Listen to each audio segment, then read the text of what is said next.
யாருக்காக? அடுத்த தலைமுறைகளுக்காக.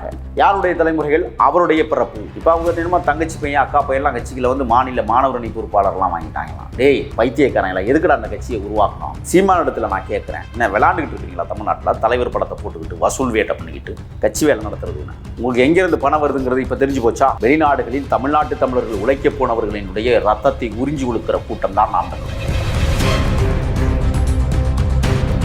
இந்த என்ஐஏ ரெய்டில் நீங்கள் சொல்லுகிற அந்த சாட்டை துரைமுருகன் என்ன அவ்வளோ பெரிய தியாகியா? இந்த கட்சியை உடைச்சி தனி கட்சி ஆரம்பிக்கிற அளவுக்கு அவன் என்ன பெரிய வெண்ணையான்னு கேட்குறேன். அவரே அதை மறுக்கிறார்ல. சீமானை வந்து நாங்கள் எதிர்த்து நான் அரசியல் பண்ணுறேங்கிறது தவறான கருத்து அவரே மறுத்து பேசியிருக்காங்க. அப்புறம் ஊடகங்களையே அவனை அப்படி பேசுது. என்ஐஏ வந்து அது ஒரு பொய்யான தகவல். அது வந்து என்னை பிரிக்கிறதுக்காக கட்சிக்குள்ள சூழ்ச்சி செய்வதற்காக பண்ண வேலை.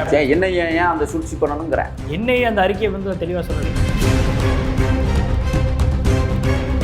ஆயுதங்களை மௌனித்ததற்கு பிறகு அவரவர் மௌனித்திருக்கிறார்கள். உலகம் முழுவதும் பரவி இருக்கிற தமிழர்கள் வாழ்கிற நிலங்களில் புலிகளுக்கான தடைகள் நீக்கப்பட்டிருக்கிறது. இந்தியாவில் இன்னும் தடை நீக்கப்படாமல் இருப்பதற்கு காரணமே இந்த நாம் தமிழர் கட்சி தான். நாம் தமிழர் கட்சி தான் தடை கண்டிப்பாக. ஏன்னா நடிகர் விஜய் அரசியலுக்கு வந்துட்டார். உங்களுக்கு இப்போ அப்படியே புளிய கரைக்குமே வரவேற்கிறாரு. பேச்சுக்கு சொல்ல நாங்கள் வந்து கூட்டணி வைக்கிற வாய்ப்பு இருந்தா நான் முதல்வராக இருந்துக்கிறேன், துணை முதல்வராக தம்பி விஜய் இருக்கிறாரு. அப்பப்பா எவ்வளவு பெரிய கற்பனை. சரி, நான் என்ன கேட்கறேன்னா, இதுவரை கூட்டணி யாருடனும் கிடையாதுன்னு. இப்போ என்ன விஜயோட கூட்டணி? தெருவில் ஒரு பிச்சைக்காரனுக்கு போய் புலிகள் நிதி கொடுத்து கட்சியை வளர்க்க சொல்லுவாங்களாம். பக்கா 1ஆம் நம்பர் போராளிகளுக்கு எப்படி புலிகளுக்கு தெரியாதா? ஒரு அரசாங்கத்தை நடத்திய அற்புத போராளிகளுக்கு தெரியாதா? இவங்க எல்லாம் யார்? சீமான் போன்ற தற்குறிகள் அரசியல் செய்வதற்காக வெளிநாடுகளில் புலம்பெயர்ந்த தமிழர்களிடம் வசூல் வேட்டையை தொடர்ந்து என் கண் முன்னாலே நடத்தியிருக்கிறாங்க. நான் கூட இருந்து பார்த்துருக்கிறேன். முற்றிலுமாக எதுவுமே கொடுக்கல அப்படின்னு சொல்ல வரீங்களா? பொருளாதாரமே அவங்க புலிகளுக்கும் இவர்களுக்கும் எந்த தொடர்பும் கிடையாது. புலிகளுடைய பணம் இவர்களுக்கு வரப்போவதே இல்லை. இவங்க எங்கேயாவது கட்ட பஞ்சாயத்து பண்ணி வசூல் பண்ணியிருப்பானுங்க, மேலை நாடுகளில் வசூல் பண்ணியிருப்பானுங்க. நாங்கள் தான் அடுத்த அரசின்னு சொல்லியிருப்பாங்க. இன்னொரு செய்தியும் சொல்கிறான், நாம் தமிழர் கட்சியை கைப்பற்றுவதற்காக இப்போ என்ஐஏ பரிசோதனையில் வந்து வீடுகளில் போய் இவங்க என்ன எடுத்துருக்காங்க? என்ன வெங்காயத்தை எடுத்துருக்காங்களா? வாகரன் படம் போட்ட புத்தகங்கள் எடுத்துருக்காங்க, போஸ்டர் அடிச்சு வச்சிருப்பான். அது இயல்பா தண்ணி இயல்பா. அவன் அரசியல் செய்யணும்ல. அவனுக்கான அரசியலே தேசிய தலைவர் தான். அவரை விட்டுட்டு அவங்க அரசியல் பண்ண முடியாதுங்க. ஒருவேளை இனமானத்துடைய தேசிய தலைவர் வந்து நான் இருக்கிறேன்னு என்று அறிவிச்சுன்னா இவங்க அரசியல் அவ்வளோதான், முடிஞ்சிச்சு.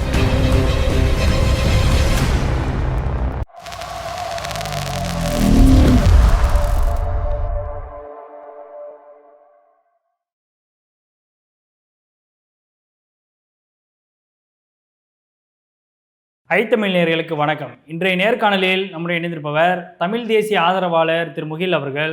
அவரிடம் நடப்பு அரசியல் குறித்து விவாதிக்கலாம். வணக்கம். வணக்கம். எப்படி இருக்கீங்க? சிறப்பாக இருக்கிறேன். சமீபத்தில் நாம் தமிழர் கட்சியினுடைய நிர்வாகிகள், குறிப்பாக சாட்டை துரைமுருகன், இடும்பாவனம் கார்த்தி உட்பட பல்வேறு நிர்வாகிகளுடைய வீடுகளில் சோதனை நடத்தியிருந்தாங்க என்ஐஏ அதிகாரிகள். இந்த சோதனைக்கு பின்னாடி என்ஐஏ சொல்லக்கூடிய காரணங்கள் வந்து சட்டவிரோதமாக பண பரிவர்த்தனை செய்கிறாங்க, அதே மாதிரி புலிகள் இயக்கத்துக்கு வந்து இவங்க ஆதரவு தெரிவிக்கிறாங்க அப்படின்ற ஒரு கோணத்தில் அந்த ரைட் நடத்தப்பட்டதாக பல்வேறு செய்திகள் சொல்லுது.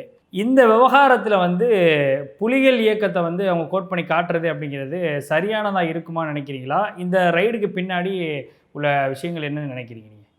2009களுக்கு பிறகு இனமானத்துடைய தேசிய தலைவர் எங்கள் ஆயுதங்களை நாங்கள் மௌனிக்கிறோம் என்று அறிவித்ததற்கு பிறகு புலிகள் இயக்கம் சற்று விலகி நிற்கிறது. ஆயுதங்களை மௌனித்ததற்கு பிறகு அவரவர் மௌனித்திருக்கிறார்கள். உலகம் முழுவதும் பரவி இருக்கிற தமிழர்கள் வாழ்கிற நிலங்களில் புலிகளுக்கான தடைகள் நீக்கப்பட்டிருக்கிறது. இந்தியாவில் இன்னும் தடை நீக்கப்படாமல் இருப்பதற்கு காரணமே இந்த நாம் தமிழர் கட்சி தான். நாம் தமிழர் கட்சி தான் தடை கண்டிப்பாக. ஏன்னா ஒரு காலத்தில் தேசிய தலைவருடைய படத்தை மூளை முடுக்கெல்லாம் கொண்டு போய் சேர்த்த மகத்தான மாபெரும் 2 தலைவர்கள். ஒன்று புரட்சி புயல் வைகோ, இன்னொன்று அண்ணன் தொல் திருமாவளவன். உச்சநீதிமன்றத்தில் போய் வழக்கு தொடுத்து அந்த வழக்கிலிருந்து விடுதலையாகி பிரபாகரன் படத்தை பயன்படுத்தி கொள்ளலாம் என்று உச்சநீதிமன்றம் அளித்த தீர்ப்புகளை மறந்துவிட முடியாது.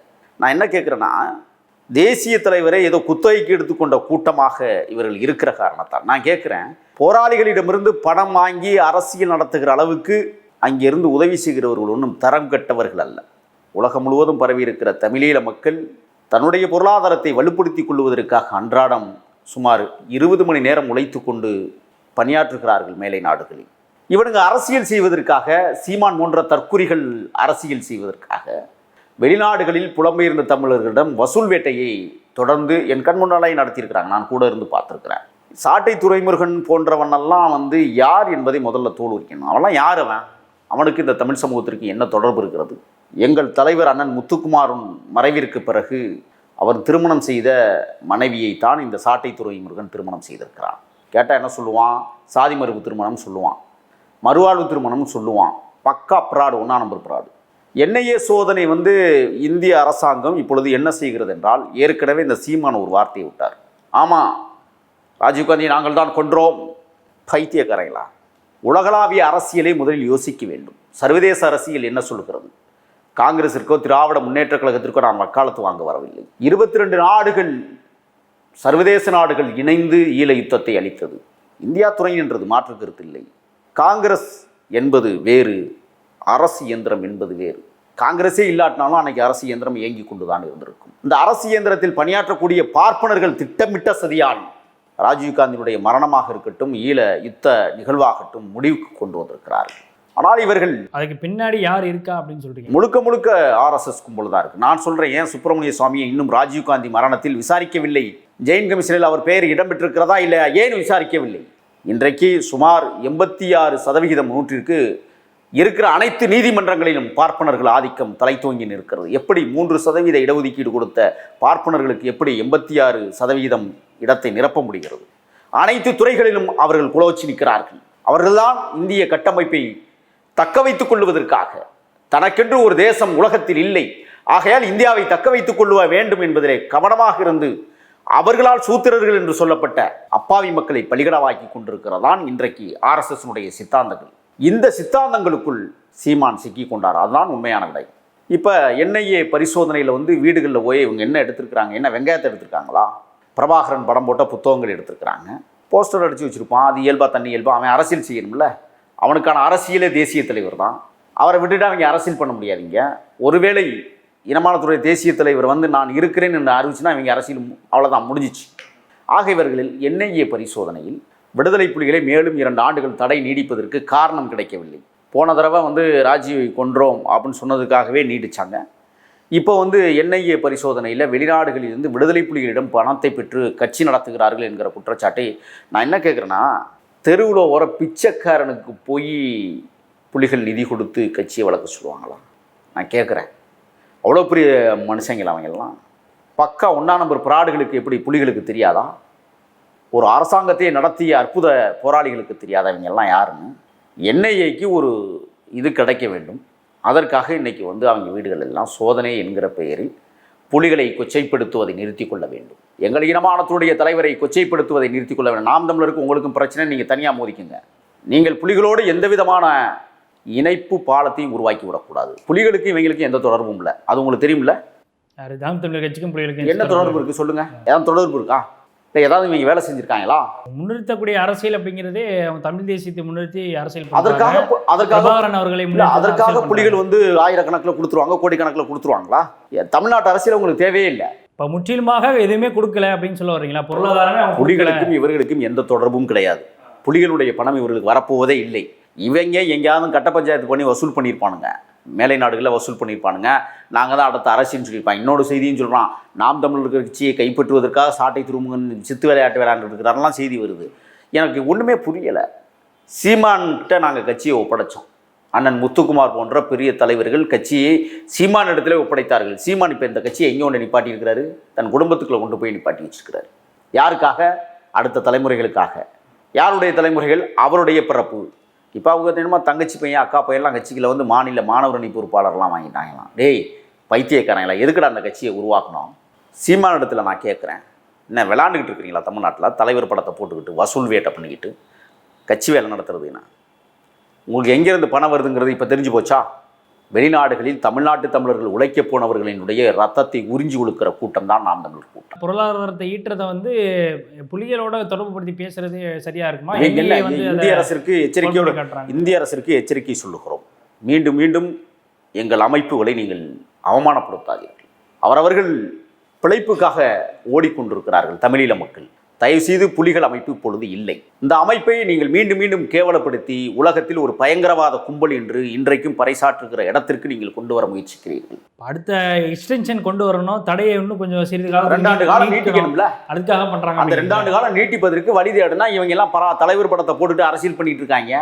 இவங்க மேல ஒரு கை வச்சு ஏதாவது ஒன்று சாக்கு போக்காடி இந்த தடை இன்னும் ஒரு 2 ஆண்டு காலம் நீடிக்கலாம்னு முடிவெடுத்தது என்னையே. அதுக்கு இப்போ வாய்ப்பு கிடைச்சிருக்கு. அந்த வாய்ப்பை கொடுத்தவர்கள் இந்த நாம் தமிழர் போராளிகள், பொட்ட பசங்க. நான் கேட்குறேன், தேசிய தலைவனுடைய அரசியலை கையில் எடுக்கிற நீங்கள் ஏன் தமிழ்நாட்டு அரசியலை கையில் எடுத்த தமிழரசன் படத்தை நீங்கள் போட மறுக்கிறீங்க? போட்டு விடாதுனா இளைஞர்கள்லாம் மாறி போயிடுவான்னா? நடிகர் விஜய் அரசியலுக்கு வந்துட்டார், உங்களுக்கு இப்போ அப்படியே புளிய கரைக்குமே? வரவேற்கிறாரு. பேச்சுக்கு சொல்ல நாங்கள் வந்து கூட்டணி வைக்கிற வாய்ப்பு இருந்தா நான் முதல்வராக இருந்துக்கிறேன், துணை முதல்வராக தம்பி விஜய் இருக்கிறாரு. அப்பா எவ்வளவு பெரிய கற்பனை. சரி, நான் என்ன கேட்கறேன்னா, இதுவரை கூட்டணி யாருடனும் கிடையாதுன்னு. இப்ப என்ன விஜயோட கூட்டணி? என்னோட கருத்துக்கு ஒத்து வந்தார் அப்படின்னா கூட்டணி. அவர் உங்க கருத்துல என்ன ஒத்து வந்திருக்கிறாரு? என்னையே பரிசோதனை செய்கிற அளவிற்கு வெளிநாடுகளில் சொத்துக்களை வாங்கி குமிச்சுட்டு இருக்கிறாரா? உழைக்க போனவர்களிடம் உறிஞ்சி கொடுத்துக்கிட்டு இருக்கிறாரா விஜய்? அங்கேருந்து வசூல் பண்ணி இங்கே கட்சியை நடத்தணும்னா அவருக்கு தேவை இருக்கா? உங்களுக்கு என்ன கொள்கை இருக்குது முதல்ல சொல்லுங்கள். சீமானுக்கு என்ன கொள்கை இருக்கிறது? ஏதாவது கொள்கை இருக்கா? கோட்பாடுகள் இருக்கிறதா? கருத்தியல் இருக்கிறதா? சொல்லுங்க பாப்பா. தமிழ் தேசிய கருத்துக்களை தானே. என்ன தமிழ் தேசியம்? தமிழ் தேசியம்னு பேசுறதே பிரார்த்தனம் சொல்றேன். தமிழர் தாயகத்தில் சாதியை ஒழிக்காமல் ஒரு நாளும் தமிழர் தாயகம் வெல்லாது. நான் ஆணித்தரமா இருக்கிறேன். தேசியம்ங்கிற வார்த்தையே பொய்யானது. தேசியம் என்கிறதே வடமொழி சொல்லு. அதை இவங்க தூக்கி பிடிச்சி திரிகிறாங்கன்னா அதை எப்படி நம்ம ஏற்றுக்க முடியும்? எந்த இடத்துலையும் தலைவர் அவர்கள் தேசியம்னு பேசவே மாட்டார். தமிழீழ தாயகம் என்று. நீங்களே தமிழ் தேசிய ஆதரவாளர் அப்படின்ற ஒரு நீங்க சொல்றீங்க, நான் ஏத்துக்கலையே. நீங்க சொல்வதெல்லாம் நான் எப்படி மறுக்கலை? எத்தனை காலமா நான் உங்களை வந்து அறிமுகப்படுத்தும் போது நீங்க அதை மறுக்கலை. அது நீங்க சொல்றது உங்க இதுல நான் தலையிட முடியாதுல்ல. ஏன் விருப்பம் ஒண்ணு இருக்குல்ல, அதை நான் உங்கள்கிட்ட திணிக்க முடியாதுல்ல. நீங்களா சொல்றீங்கன்னா அதை நான் சரி சொல்லிட்டு போங்க. தமிழர் தாயகம் என்பதுதான் சரியான சொல். தமிழ் தேசியம் என்பது பொய்யான. இனிமே தமிழர் தாயக ஆதரவாளர்னு அப்படியே சொல்லுங்க, எனக்கு மகிழ்ச்சி தான். அப்ப இவர்கள் எதை கொண்டு போய் சேர்க்கிறார்கள் என்றால், இப்ப இந்த நாடாளுமன்ற தேர்தல் வருது. இவங்களுக்கு இப்ப என்ன பிரச்சனைனா, இந்த சீமான் வந்து நம்மளோட கூட்டணி வைக்க மாட்டான், நம்மளோட பேச்சும் கேட்க மாட்டேங்கிறான். ஏற்கனவே வந்து ஒரு 200 கோடி ரூபா கொடுத்து அது வந்து ஆட்டையை போட்டு முடிச்சிட்டாங்க அப்படிங்கிற செய்தியெல்லாம் வந்திருக்கு. யார்? பிஜேபி கொடுத்துச்சு. ஆமாம், கொடுத்ததுன்னு சொல்லிட்டு அந்த சிக்கலில் தான் இப்போ இந்த என்ஐஏ ரைடுன்னு சொல்கிறாங்க. அப்போ வசூல் வேட்டை ஒரு பக்கம் பயங்கரமாக நடந்திருக்கு. வசூல் வேட்டை செய்யாமலாம் இப்படி பிரமாண்டமான ஒரு கூட்டத்தை கூட்ட முடியாதுங்க. அழகுற அந்த அந்த அந்த அந்த ஒரு பின்புலத்தை பார்த்தோம்னா ஒரு அழகில் தெரியும். அதெல்லாம் வந்து யாரும் வந்து செலவழிக்காமல் செய்ய முடியாது. செலவழித்தவெல்லாம் கட்சியை விட்டு போயிட்டாங்க. மதுரை தென்மண்டல பொறுப்பாளர் கட்சியை விட்டு போனார். வடமண்டல பொறுப்பாளர் இங்கே புகழேந்தி கட்சியை விட்டு போயிட்டார். யார் உங்களுக்கு காசு கொடுக்குறா சொல்லுங்கள் பார்ப்போம். வெளிநாடுகளில் வேலை செய்ய போன தமிழர்களின் ரத்தத்தை உறிஞ்சி கொடுக்குற கூட்டம் தான் நாம் தமிழர் கூட்டம் என்பதில் நான் அழுத்தமான கருத்தை தெரிவித்துக் கொள்கிறேன். இப்போ நாடாளுமன்ற தேர்தலுக்கு எப்படியும் ஒரு தொகுதிக்கு 1 கோடி ரூபாய் எங்களுக்கு வேணும். 234 தொகுதியிலையும் எது இப்போ 40 தொகுதியில் நிப்பாட்டணும்னு 40 தொகுதி. இப்போ என்ன இந்த அஜெண்டா வேலை என்னன்னா, திருப்பியும் நான் குற்றம் சாட்டுகிறேன், இவர்கள் பாரதிய ஜனதாவை வெற்றி பெற வைப்பதற்கான வேலைகளை நாம் தமிழர் கட்சி தொடர்ந்து செய்து கொண்டிருக்கிறது. தனியாக ஒரு ட்ராக்ல போயிட்டு இருக்காங்க. தனியாக யாருடைய ஓட்டை பிரிக்கிறாங்க? ஓட்டை பிரிக்கிற கதையை நம்ம யாருமே அரசியல் பண்ணக்கூடாது. நான் என்ன கேட்குறேன்னா, ஓட்டை பிரிச்சா பாரதிய ஜனதா எளிமையாக வென்று விடலாம் என்கிறது அவருடைய கணக்கு. ஒரு நாளும் பாரதிய ஜனதா தமிழ்நாட்டில் கால் ஊன்றவே முடியாது. நான் சொல்கிறேன். அதுக்காக திராவிட இயக்கங்களுக்கு நான் வக்காலத்து வாங்கவில்லை. திராவிட இயக்கம் தன் தவறுகளை தொடர்ந்து செய்து கொண்டிருக்கிறது. திருத்திக் கொள்ள வேண்டும் என்று தான் நாம் பேசுகிறோம். மாற்றிக்கொள்ளுங்கள், நம்ம அதை தொடர்ந்து பேசுகிறோம். இப்போ இந்த என்ஐஏ ரெய்டில் நீங்கள் சொல்லுகிற அந்த சாட்டை துரைமுருகன் என்ன அவ்வளோ பெரிய தியாகியா? இந்த கட்சியை உடைச்சி தனி கட்சி ஆரம்பிக்கிற அளவுக்கு அவன் என்ன பெரிய வெண்ணையான்னு கேட்குறேன். அவரே அதை மறுக்கிறார்ல. சீமானை வந்து நாங்கள் எதிர்த்து நான் அரசியல் பண்ணுறேங்கிறது தவறான கருத்துன்னு அவரே மறுத்து பேசியிருக்காரு. அப்புறம் ஊடகங்களையே அவனை அப்படி பேசுது. என்ஐஏ வந்து அது ஒரு பொய்யான தகவல். அது வந்து என்னை பிரிக்கிறதுக்காக கட்சிக்குள்ளே சூழ்ச்சி செய்வதற்காக பண்ண வேலை அப்படின்னு சொல்லி என்னையே ஏன் அந்த சூழ்ச்சி பண்ணணுங்கிறேன். என்ஐஏ அந்த அறிக்கையை வந்து தெளிவாக சொல்லலையே. என்ன இதுதான் காரணம்னு சொல்லலை. ஆனால் இவங்க வந்து என்ஐஏ அதிகாரிகள் சொல்லியிருப்பதாக ஒரு தகவல் இருக்குன்னு சொல்லி தான் என்ஐஏ அறிக்கையை படிச்சிங்களா? அதில் என்ன சொல்கிறாங்க? தமிழீழ விடுதலை புலிகளிடம் பணம் பெற்றிருக்கிறார்கள் என்பது 100% தகவல்கள் இருக்கிறதுன்னு சொல்லுது. இப்போ இதை எப்படி எடுத்துக்கிறது சொல்லுங்கள்? என்ஐ வந்து 2 விளையாட்டு விளாட்றான். ஒன்று புலிகளை கொச்சைப்படுத்தணும், இன்னொன்று நாம் தமிழரை உடைக்கணும். இந்த 2 வேலையை அவன் கரெக்டாக செய்கிறான். இதுக்கு பலிகடாவாகிறது யார்?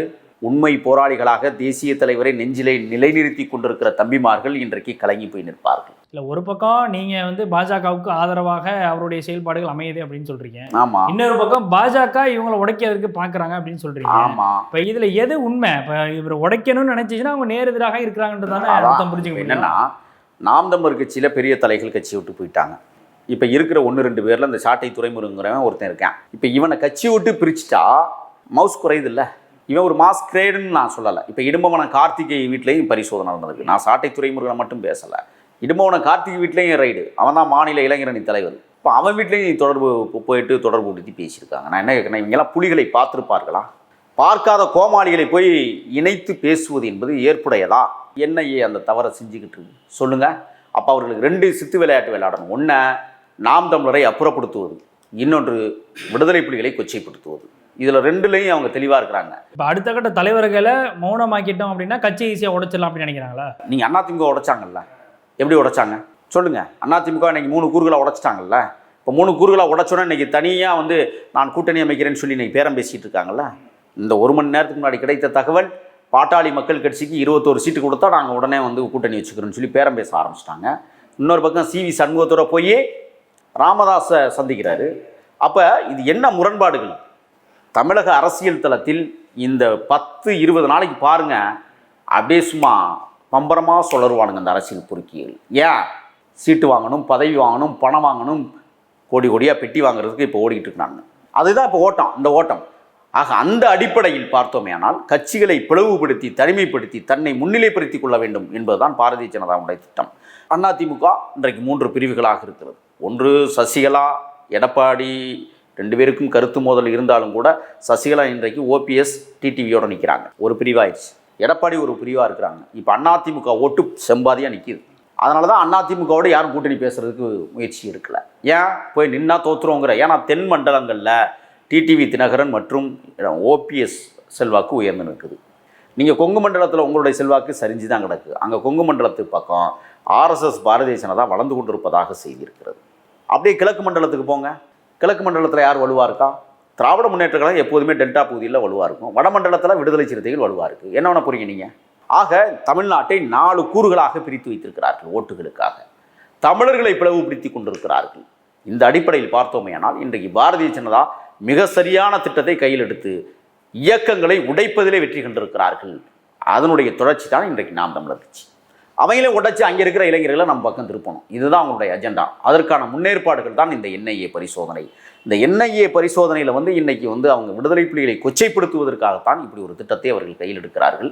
இது பார்ப்பனிய சூழ்ச்சி திட்டம் என்பதை பகிரங்கமாக குற்றம் சாட்டுகிறது.